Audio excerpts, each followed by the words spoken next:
বিভিন্ন চ্যালেঞ্জ মোকাবেলায় বিশ্বজুড়ে সরকার, আন্তর্জাতিক সংস্থা, চিন্তাবিদ এবং বেসরকারি খাতের নির্বাহীদের অংশগ্রহণে প্রতি বছর সংযুক্ত আরব আমিরাতের দুবাইয়ে ওয়ার্ল্ড গভর্নমেন্ট সামিট অনুষ্ঠিত হয়। এবারের সম্মেলনের আমন্ত্রণ পেয়েছেন বাংলাদেশের অন্তর্বর্তী সরকারের প্রধান উপদেষ্টা doctor Mohammad Yunus. Dubai culture and arts অথরিটির চেয়ারপারসন শেখ লতিফা বিনতে মোহাম্মদ বিন রশিদ আল মাকতুম অন্তর্বর্তী সরকারের প্রধানকে সম্মেলনে অংশ নেয়ার অনুরোধ করেন। প্রধান উপদেষ্টার এ সফরকে ইতিবাচক হিসেবে দেখছেন প্রবাসী বাংলাদেশিরা। আমি মনে করি বাংলাদেশে বৈদেশিক বিনিয়োগ নেওয়ার জন্য এবং ইউএইর সাথে বা মধ্যপ্রাচ্যের সাথে বাংলাদেশের বাণিজ্যিক সম্পর্ক সুন্দর করার জন্য, উন্নত করার জন্য এটা একটি মোক্ষম সুযোগ আমাদের, যে সুযোগটাকে আমরা কাজে লাগাতে পারিনি অনেকদিন ধরে।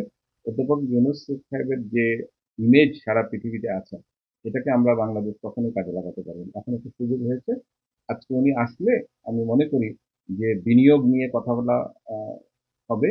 অন্তর্বর্তী সরকার প্রধানের এই সফরের মাধ্যমে প্রবাসীদের সমস্যার সমাধানের পথ সহজ হবে বলে মনে করছেন বাংলাদেশিরা। ভিসা জটিলতার অবসান নিয়েও সুসংবাদ আসবে বলে আশাবাদী তারা। শ্রমিক আছে, প্রবাসী যারা গ্রহণ করেন এই এমএসটিটা, আর তাদের ব্যাপারে এই বিষয়টা যেন সহজলভ্য হয়, তাদেরকে ভিসা লাগানো, ভিসা ট্রান্সফার করা, নতুন ভিসাটা ওপেন করা, মাইগ্রেশন কস্টটা যেন কমে আসে, এটা নিয়ে একটু অত্যন্ত গুরুত্বের সঙ্গে সংযুক্ত আরব আমিরাত সরকারের সঙ্গে ওনার ভালো সম্পর্কটাকে কাজে লাগিয়ে আমাদের একটা পরিবেশ সৃষ্টি করে দেবেন। বিশেষজ্ঞদের মতে আরব আমিরাতের যে কোনো বড় বিনিয়োগ বাংলাদেশের অর্থনৈতিক সমৃদ্ধির পেছনে বিশাল অবদান রাখবে।